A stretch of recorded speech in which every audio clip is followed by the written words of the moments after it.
Welcome back to the G-Truth, the one and only good truth, with myself, Giovanni Canales, and we got some topics to cover today. Now, as you know, I didn't really record anything last week, so these topics are going to be from last week and a bit from this week. And it's kind of nice because there hasn't been really too much news circulating around. A lot of people are talking about Ezekiel Elliott still, still the Browns,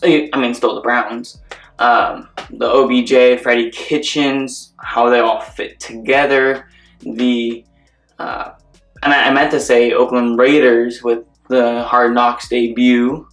I haven't watched it yet, but I plan to. It should be very enjoyable. But I got some topics laid out for today. So I got the top 100 list. Now, again, a couple weeks ago, but I still want to talk about it, and not the ranking or my disputes with the ranking. I want to talk about justifying it.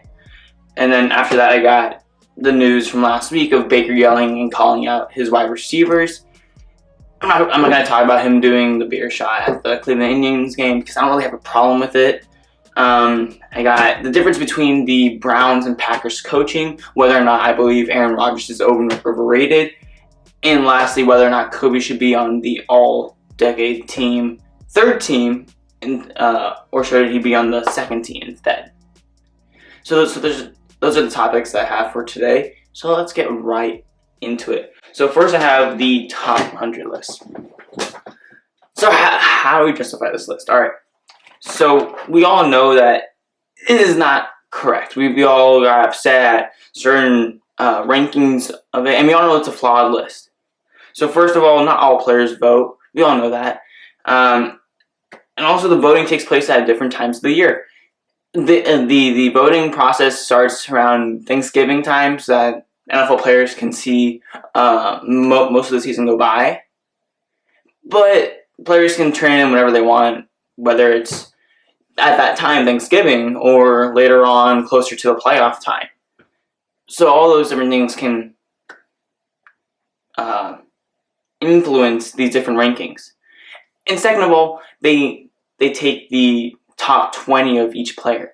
So the player writes down, all right, these are my top 20, and each player does that, of the ones that actually vote for it, and that gets compiled together with all these different votes into the top 100. So really it's the top 20, but it becomes the top 100. But then also you get the sense that players vote for their own position or their own opposition, such as a wide receiver probably will not vote for the offensive lineman, but probably will vote for companion wide receivers, teammates that are wide receivers, or even cornerbacks on their own team or on other teams because they have a lot more correlation with them and know a lot more.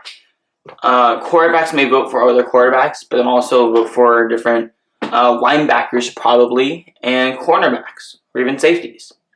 Offensive linemen will definitely vote for other offensive linemen and other defensive linemen because they know that part of the football field and have their attention more drawn towards it.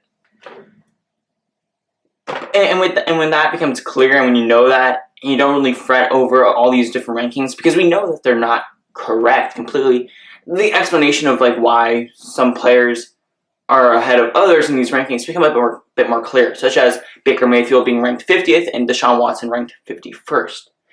Right now, I believe that Deshaun Watson is clearly better than Baker Mayfield, but the reality is that narrative does count. Baker Mayfield's coming off a historic year for a rookie quarterback, getting 27 touchdowns, which is the record for any rookie quarterback. Granted, he did not play the first two games and came in halfway through the third game of the season for the Browns, which they beat the Jets in a comeback, I believe. So you have that narrative, historic aspect of it. And then this team went 7-8-1, barely missing the playoffs. And they haven't been to the playoffs in however long. So there's that's that narrative where he's bringing them back, the dog man, he's bringing them back. But then also, you look at Drew Brees, he was ranked second. And then Patrick Mahomes was ranked fourth, I believe, because it was Aaron Donald, Drew Brees, Khalil Mack, and then Patrick Mahomes. I'm pretty sure that was the order. But we all know that Patrick Mahomes won MVP, and he clearly had a better season than Drew Brees throughout the whole season, consistently. Whereas Drew Brees, as we know, slipped off and fell off at the end. But then again, you can see the reasoning behind it, because this voting process takes place during Thanksgiving and extends from there. So maybe Drew Brees got a whole lot of votes early on. And then, of course, Patrick Mahomes got some really good votes as well. But Drew Brees was more of the leader in those votes early on near Thanksgiving time, before he really slipped off and didn't play as well. And then also Julian Edelman, I believe he was ranked like 90-something. He was ranked in like 96 or something like that. Does he deserve to be on that list? Maybe, I don't really know, but does it really matter? Because again, the narrative. He wasn't there a couple seasons ago during the, I believe, Eagles Super Bowl. He wasn't there. And we saw that, even though Tom Brady played really, really good, but wasn't there. Who is his really number one wide receiver aside from Rob Gronkowski. But I think we all can tell that his play with Tom Brady throughout the season, and other teams can tell that, is his play with Tom Brady is amazing, and he's a big part of the reason why Tom Brady is successful and the Patriots are successful, because he can do anything. 3rd and 10, he'll get that ball. He's small, but he can do anything. He can do anything on the football field. So that's probably why he got into the top 100, because of his versatility. But the big picture of it all is, don't really worry about where all these rankings are in the top 100. For all we know, Khalil Mack is really number 1, and Aaron Donald should be number 2, and then should be Patrick Mahomes and then Drew Brees. Maybe that's how the rankings should be. Or maybe it's just Aaron Donald and then Khalil Mack, and you have all these defensive players. Or maybe it should be all quarterbacks because they're the most valuable. Maybe it should be all that. But we all know it's not perfect. Don't worry too much about the rankings. But the one thing that we do know for sure is that the players that are on this list are some of the best in the league, and are the best of the best.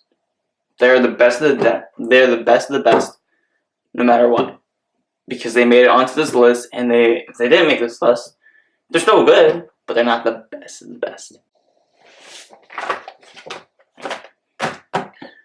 All right. Up next, I got the news of Baker yelling at his wide receivers. Now, 2 weeks ago, I did a similar topic that was with Baker doing something else leadership-wise. And again, the story gets a lot of attention because this is Baker Mayfield with the Browns, and the Browns have a new head coach. They have a new system. Whether or not Baker will continue to flourish as he did in his rookie year, so a lot of the attention gets drawn to it. If it was like Mitchell Trubisky that did this, probably not a lot of attention. But let's talk about it. Let's talk about why he yelled at his wide receivers and why he called them out. So the story goes that it was a scrimmage and he was running out. He was scrambling, and what the Browns usually do on a scramble play is they go high, middle, low. High, middle, low. All across the football field to spread out the defense 10. But what ended up happening is that the receivers didn't do that. They didn't come back to him so that he could make a throw. So they were doing their own thing, freelancing, but not in the way that the Browns wanted them to help Baker Mayfield. And that led to Baker shooing out the wide receivers, saying, and he talked about it after the fact in a press conference. He said, "It's just the fact that if we get lazy and let things slide, we need to be open to communicating right now." And most importantly, what he said is, that's what the good teams do. That's what the good teams do. I'm going to talk about my start on the podcast. I started off, and I believe this has some correlation to what Baker is doing right now. I started off figuring out what type of host am I? Am I going to be like Colin Cowherd, where I'm Mr. Analogies? Am I going to be drawing comparisons here and here and here, like I'm doing right now? Or am I going to be like Nick Wright, where I have all these analytics, all these stats, all that stuff? Or am I going to be Mr. Storyteller, talking about the narrative, talking about the story of each player? Am I going to be like Shannon Sharp with all these different weird backstories that he talks about of his what type of personality am I going to be on camera? But I realized that I can't try to be that. I can't be like Stephen A. and just get angry about everything. I can't be like Max Kellerman and have this kind of analytic look at things. I can't be like that. That's not me. So I ended up becoming my own person. I found I have to be my own person, and I have to work on that. And I still do have to work on that. But that's what Baker's trying to do right now. Mind you, this is his first time in training camp with the number ones, with the first strings. Because last year, when he was in training camps, he had to work with the backups, the second string, the third string, so on and so on and so on. Which is why he developed a really good timing with Rashard Higgins. And he wants to do that with Odell, Jarvis Landry, Higgins again, some other wide receivers on that squad, David Njoku, different players. He wants to develop that timing because his game is not predicated on his athleticism. It's not predicated on his size because he's not very big. It's more predicated on his skill, his ability to throw the ball, his rocket arm, his precision, his timing, and he needs that timing in order to be great at what he does. And right now, he's trying to figure out how to motivate the team to do what he wants to do. He's trying to figure out what type of leader he is. And we all know that he's not that Tom Brady sort of leader. We know he's not that Aaron Rodgers sort of leader. He's trying to develop his own sort of leadership, again, in his first time being with the first stringers in training camp. But my only problem with this sort of calling out the wide receivers is that maybe know your audience. Know your audience. I know that probably Jarvis Landry can handle it because he wants to win. I know probably Nick Chubb can handle it. I know, even though he's a running back, I know that Rashard Higgins probably can handle it. My only question is, can Odell Beckham handle it? And at that point becomes know your audience.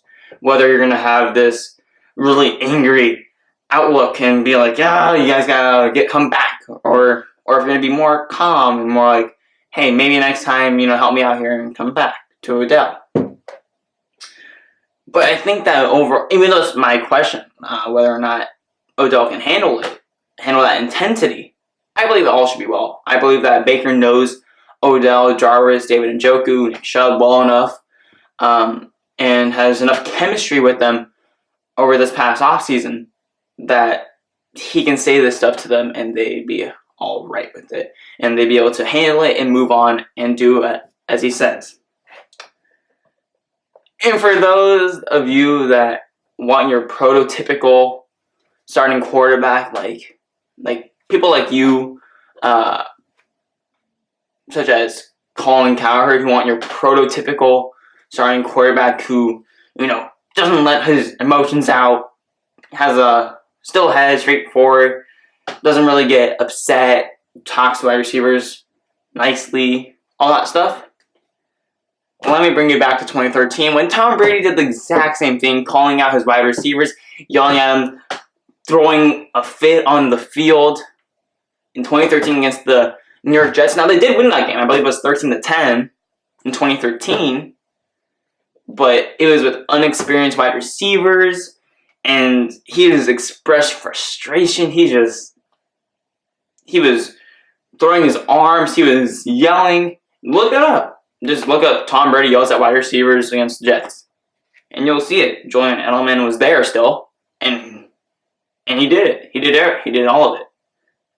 And that's Tom Brady, one of the best leaders in the game, and who we look to as the prototypical leader, what we want our NFL quarterbacks to be like. And he did that same thing in 2013. Now, of course, afterwards, he did lament it and say, hey, I got to have better body language.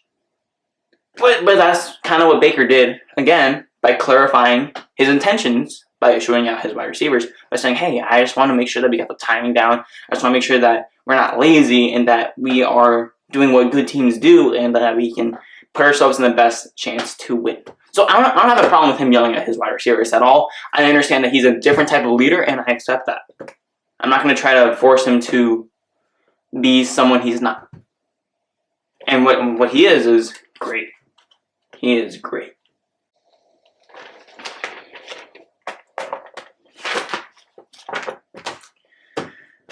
Alright. This is more of a tough subject, and hopefully I can wrap your minds around it to get to my level of thinking when I'm talking about this. Well, not my level of thinking, but just the way that I think about this. And this is the Packers versus Browns head coaching. Freddie Kitchens versus Matt LaFleur. And their differences and their similarities, and why I think one will work and one won't. Spoiler alert, I think that the Browns, Freddie Kitchens, will work and Matt LaFleur probably won't. Now let's start off with the similarities of Matt LaFleur and Freddie Kitchens. So they both were offensive coordinators last year. Freddie Kitchens with the Browns, being promoted from, I believe, associate head coach and running backs coach all the way up to offensive coordinator, doing the whole Hugh Jackson, who's the other guy? Todd Haley firing debacle, sort of fighting within the Browns. And then Matt LaFleur also, for the past 2 seasons, was offensive coordinator for the Rams and the Tennessee Titans. So that's really good. He got to work with Sean McVay, and he also was the main person last year for the Tennessee Titans. They've both worked with quarterbacks. Freddie Kitchens has also worked with tight ends, running backs. But the differences between these two head coaches and their story and their scenario and their fit right now is the reason why I believe that Freddie Kitchens will work and Matt LaFleur not so much. Now, Freddie Kitchens, like I said, was the offensive coordinator after Hugh Jackson and Todd Haley were fired. And he went from associate head coach, running back head coach, all the way to offensive coordinator. And after that, I believe Greg Williams was fired, and then he became head coach of the Cleveland Browns, as we know him. But he's been with the Browns for about a year now. Through all the chaos, he's been with Baker Mayfield, he's been with Nick Chubb, he's been with Jarvis Landry, he's been with the whole team, Myles Garrett, he's been with the whole team. So he knows how they feel. He knows them, and they know him. So I believe that at this point, they have a good understanding for each other, the team and him. They have a good understanding for each other. They have a good amount of communication between them, open communication, and there's a level of trust that they have. Now, I don't know the X's and O's of Freddie Kitchens' offense. I don't know that. But let's be honest, that Browns offense looked much better. Much better with Baker off the leash, having a bit more control with Freddie Kitchens than with Hugh Jackson, who wanted him to, it appeared to me, play shorter, throw the ball shorter, throw it in the sort of mid-range area, not really taking the chance or risk throwing it deep or letting him just freelance and just go wherever he wants. And with Freddie Kitchens, they ended off the season 5-3, including wins against the Falcons and the Panthers. Now, of course, analysts will say, oh, but they didn't beat any playoff teams. Yeah, the Falcons and Panthers weren't playoff teams, but we all know that they were playoff caliber teams. Especially their defenses were playoff caliber. And he put up high 20 numbers on them, including wins against the Bengals even though the Bengals are, not great, but going against Hugh Jackson, who knew his tendencies, knew what he was, and completely obliterated him. And this offense looks so much better under Freddie Kitchens, going from 169 points within the first 8 games to, I believe, 190 points in the last 8 games, so that's a 21-point difference. Granted, the first few games they played against really tough teams, but then also they played against tough teams. On the latter end, not as many, but still.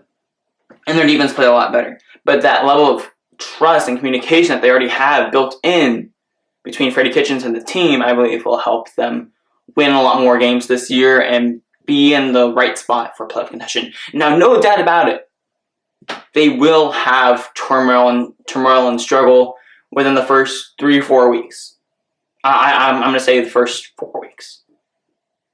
Yeah, I have it written down right here.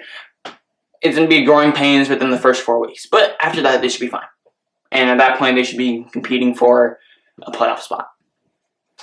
Now for Matt LaFleur, offensive coordinator of the Tennessee Titans.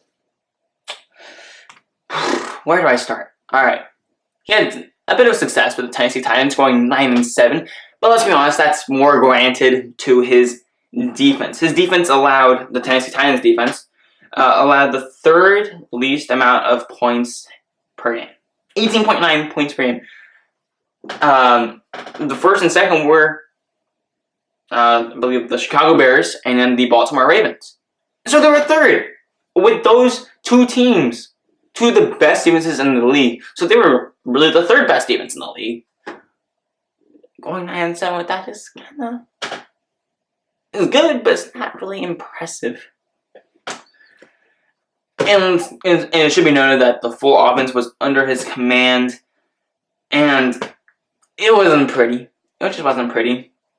They were 25th in total yards gained. They were 27th in points per game at 19.4. It's not really what you want from an offensive coordinator that has full control over a team with Marcus Mariota. And you can say that Marcus Mariota, he was injured for a good amount of the whole season. So, he was in and out of the lineup, injured. So you can chalk that up to the reason why that offense didn't really flourish. But even then, you can't be 27th in points per game. You just can't. And even more, to me, it's a bit more concerning that this part, that this stat line is more true. They were 29th in passing yards per game, 7th in rushing yards. And when you compare that to the Packers with Mike McCarthy this past season, and Mike McCarthy got fired, the Packers were 9th in passing yards, 22nd in rushing. So how is that going to fit with Aaron Rodgers? How is that going to fit? A lot of rushing with Derrick Henry, Deion Lewis, not a lot of passing with Marcus Mariota and whoever the back quarterback was.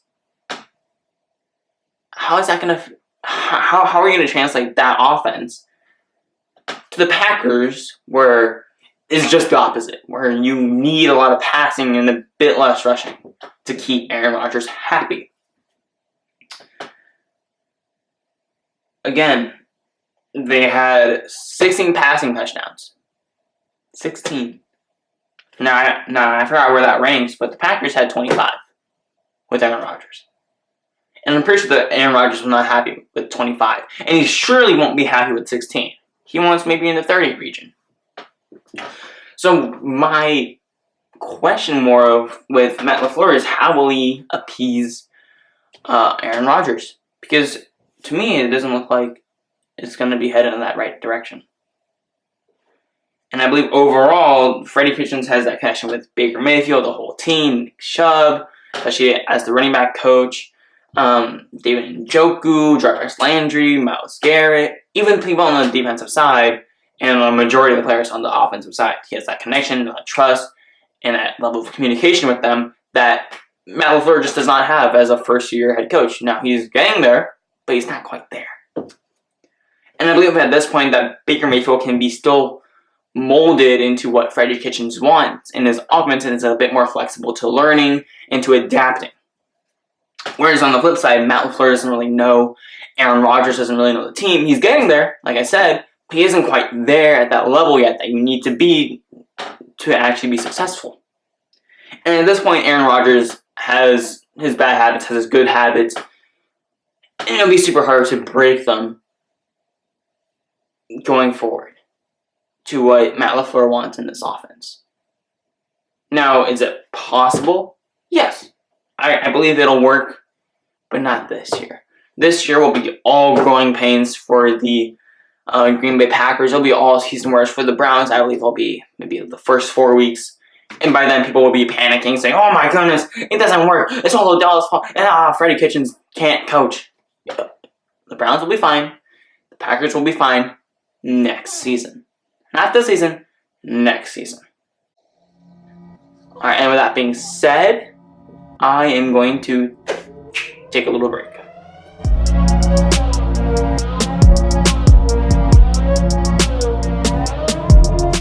Alright, I am back. I got all refreshed. And we are back to talk about whether or not Aaron Rodgers is overrated and Kobe on the all-decade teams. Alright, let's start off with Aaron Rodgers. So, there was an article, I believe last week, published by Bucky Brooks, who is a former NFL player and NFL scout currently. And he basically said within the first 2 lines that Aaron Rodgers is overrated. Now, do I believe with that? Do I believe that? It depends on how you look at it. If you believe that he's the number 1 quarterback, then I would say, yes, he is overrated. But I don't believe that he's the number 1 quarterback overall. I believe he's probably top 4, top 5. He's not top 3. Maybe 4th or 5th best quarterback in the league right now. But that's me. So I believe, therefore, he is overhyped, as viewed by the media or by other people as, quote-unquote, not the GOAT, but the greatest quarterback we've ever seen. In that sense, I believe that he's overrated by the media, and from my perspective, overhyped in general. And I'm not saying that Aaron Rodgers is bad. I'm not saying that he's bad. I'm not saying that he's decent. I'm saying he's good. He's great, but he isn't the greatest quarterback I've ever seen. He has talent. He is a great quarterback. But he's not the best quarterback ever. To me, does he pass the eye test as a great quarterback? Yes, definitely. Is he a future Hall of Famer? Yes, for sure. But guess what? Talent on that level will get you the eye test pass, a future Hall of Fame jacket. It will get you all that. But guess what? In the end, intangibles, that's what it is, intangibles, get you wins. It'll help you win. It'll get you wins. And ultimately, wins get you to that GOAT status. Look at Michael Jordan. He had all the talent. Look at Tom Brady. He had all the talent.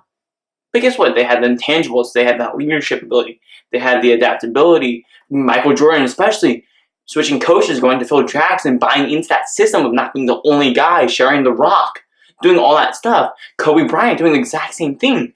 All that adaptability and all these intangibles helps them get to that quote-unquote GOAT status. And that's when you can actually have a debate between who is the greatest of all time.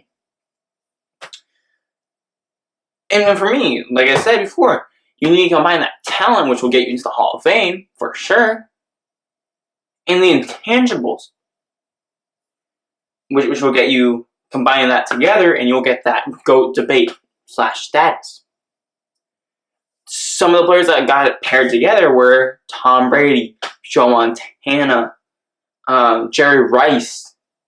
All had the intangibles as well as extreme talent.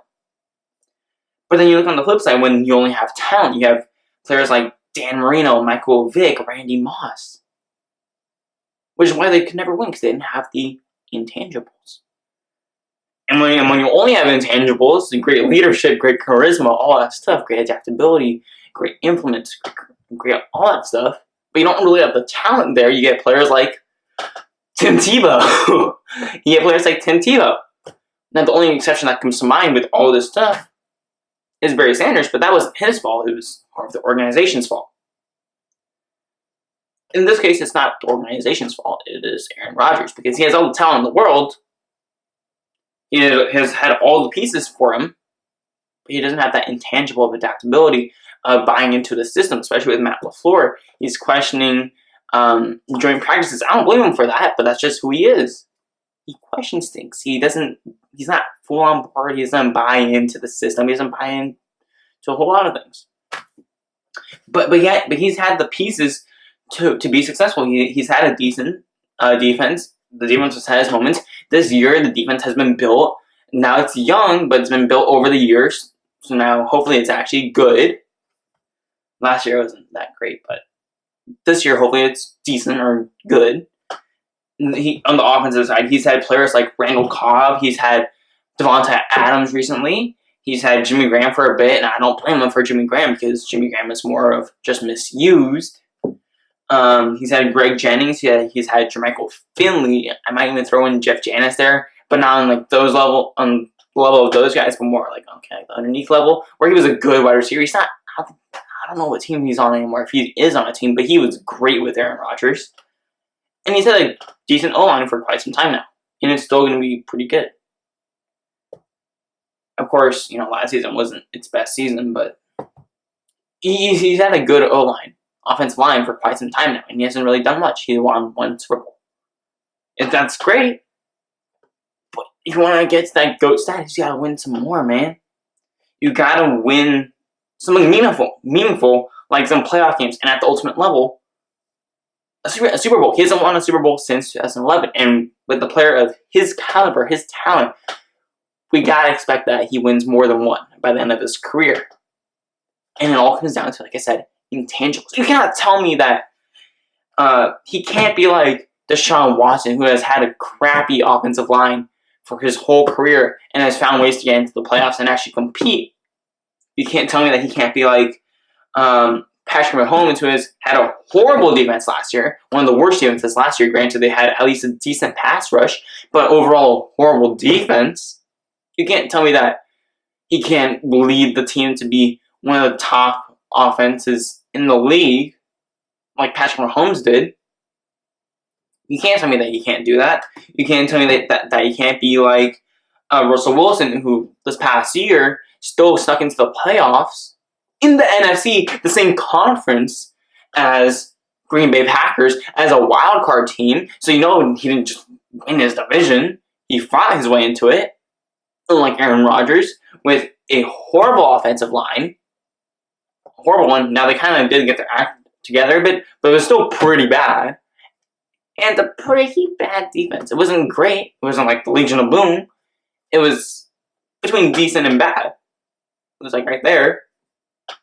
Around that area. You can't tell me that he can't be on some level like those quarterbacks, because he's better than them, aside from maybe Patrick Mahomes at this point. But he's better than Deshaun Watson. He's better than Russell Wilson. So you can't tell me that he can't make the playoffs with the team that he has right now. You can't tell me that. But he won't, because he doesn't have the intangibles.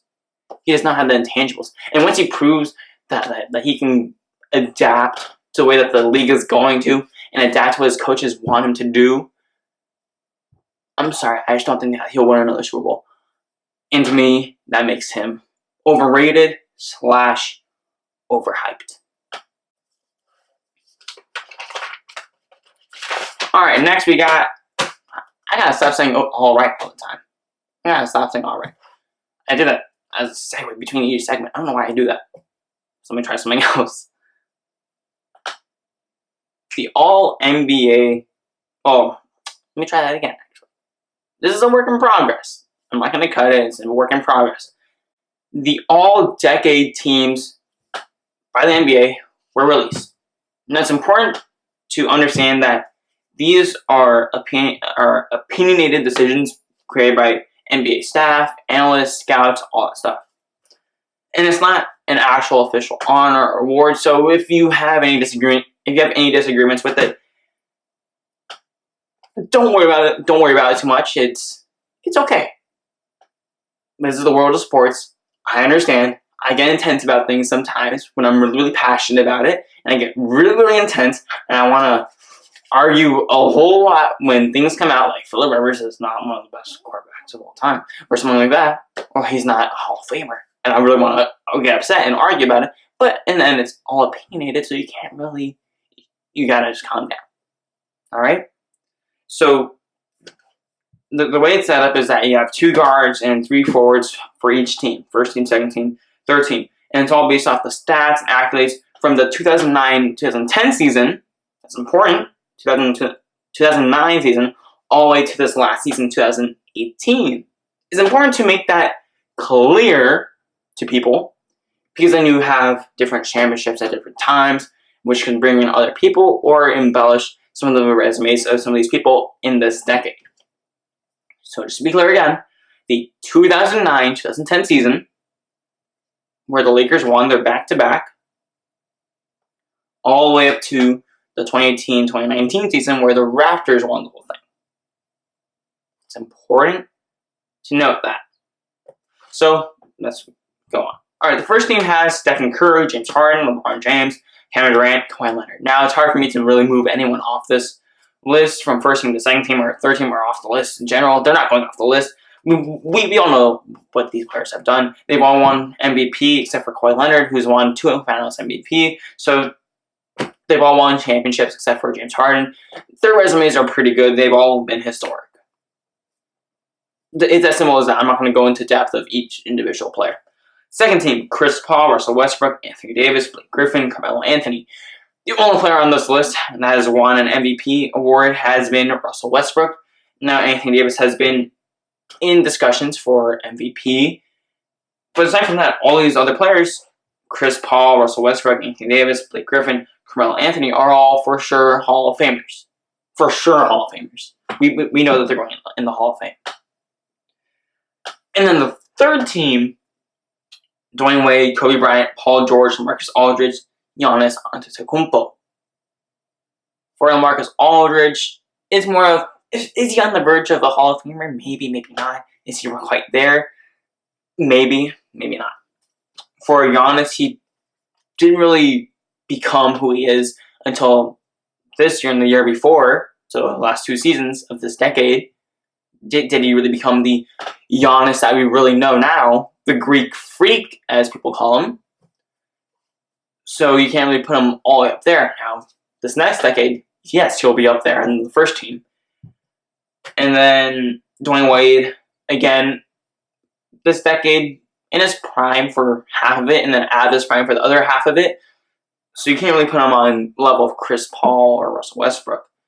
Paul George dealt with multiple injuries that kept him out of the league, or not league, but season, but kept him out for a couple of seasons, in and out of games, in and out of lineups and seasons, really. And again, he didn't really become that great guy, and I wouldn't really put him above Carmelo Anthony, Anthony Davis, or Blake Griffin on that level for this past year, because he really hasn't done too much in the playoffs, just like these other guys. So you can't really compare them, and when the numbers show it, these guys are better than Paul George. So it all brings down to Kobe Bryant. Should he be moved up to the second team? Because I like where he is on the third team. I like where he is. But should we move him up to the second team? And that would mean replacing Chris Paul or Russell Westbrook. So let's go down the resumes. Kobe Bryant, NBA champion on that 2009-2010 season, won it. Also won Finals MVP, getting the narrative of a back-to-back champion, and going into the next season looking for that second three-peat. Didn't get it, but still got back-to-back championships, which is really good. But only one of those championships is going to be counted on this list. He's a 7-time NBA All-Star for that decade, 4-time All-NBA First Team, 2-time NBA All-Defensive First Team, and 1-time All-Defensive Second Team. He is the youngest to score 26,000 points and then 27,000 points. He's one of 7 players at that time to get 25,000 points, 5,000 rebounds, and 5,000 assists. So again, historic. That comes more on the end of his career. But let's be real. He really only had a good 3 to 4 years where he was Kobe-esque, where he was one of the best players in the league. But then after that, after the 2012 season, it got all derailed by injuries, Achilles injuries, and some other injuries also. And so, if a third of the years of the decade are really good, and the rest are really bad, it's hard for me to put him up in the second team slot. And that's okay.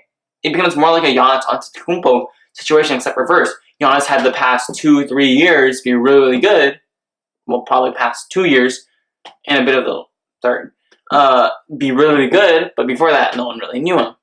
They had an idea of who he was, and we're like, oh, that's Giannis, the kid with the really long last name from Greece. But no one paid him much mind.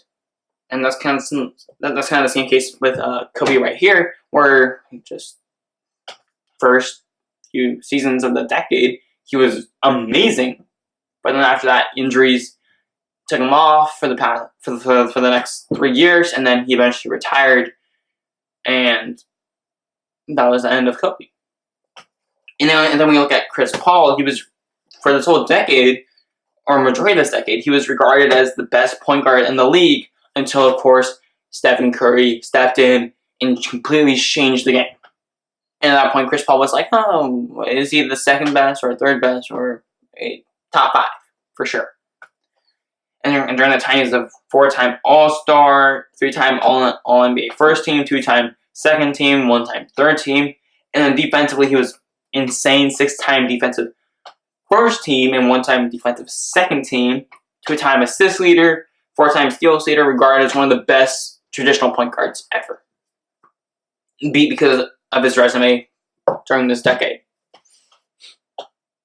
And then Russell Westbrook, it'll be hard to dock him off from the second team to the third team because he's had the MVP this decade, 8-time All-Star, 2-time NBA first team, 5-time second team, 1-time third team, 2-time scoring champion, 2-time assist leader, and he's done what no one else has done, which is average a triple-double for 3 years in a row. Yes, you can say that, oh, he's stat padding, but come on, triple-double, 3 years in a row.